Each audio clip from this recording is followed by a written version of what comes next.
In 1956, Benjamin Bloom developed his own taxonomy to lay out his ideas for what educational objectives should look like.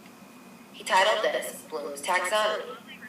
Then, in 2001, Lauren Anderson and David Carswell made a revised version of this.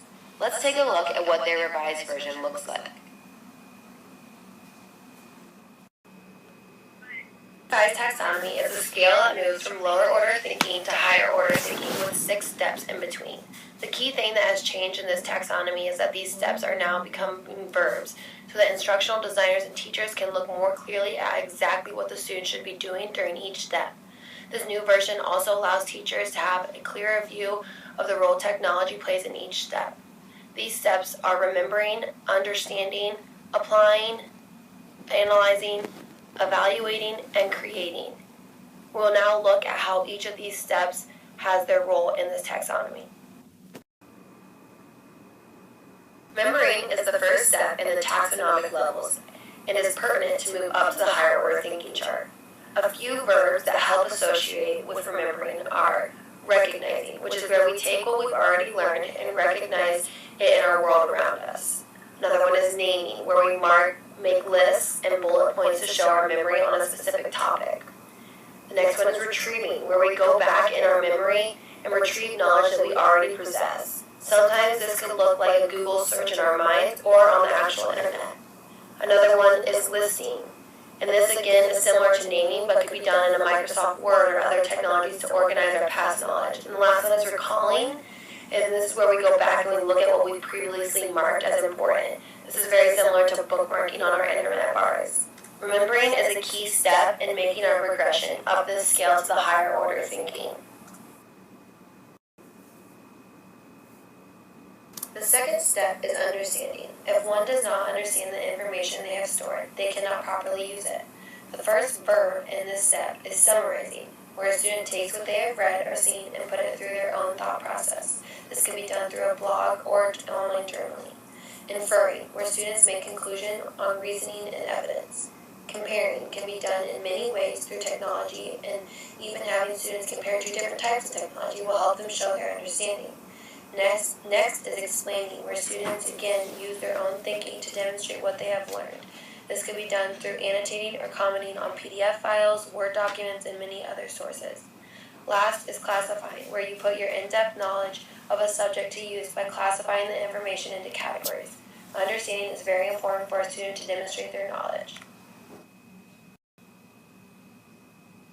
Step is applying, where students take what they have learned and understand and apply it to other tasks.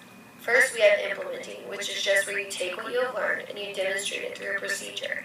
This could look like editing within various different programs. Once you start to edit your own work, you begin to implement the techniques you were taught. Next is carrying out. It's similar, where you actually use the techniques you have learned. And another example of this could be uploading and sharing information on the web. Using is a great one. How are students using what they have been taught? There are endless ways for them to demonstrate this to use through many technology resources. Last is executing, which in this day and age could be through playing educational games or operating and running their own program. All these verbs take the learning that has been gained in the lower level steps and actually puts it to use for you to see. The fourth step, as we move closer to higher order thinking, is analyzing. Once we have gained information and we understand it, we must now make sure the students can properly analyze it. Some verbs often used to relate to analyzing are finding, where students have to dig through the information to find what is most relevant. There are many tools and technology that make finding certain things easier and more efficient. Another one is integrating. This could look like adding different links into projects to show connections that have been made with other sources. Organizing takes all the data collected and makes it understandable so that more connections can be made. This could be shown through your students with programs like Excel.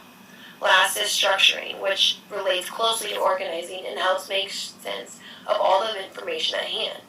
Analyzing gives students a more in-depth look at what they have been learning about.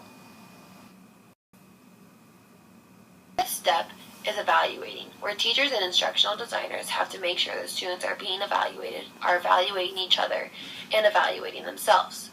Checking in with students will help to make sure they are staying on track and will also give you an opportunity to evaluate their current work.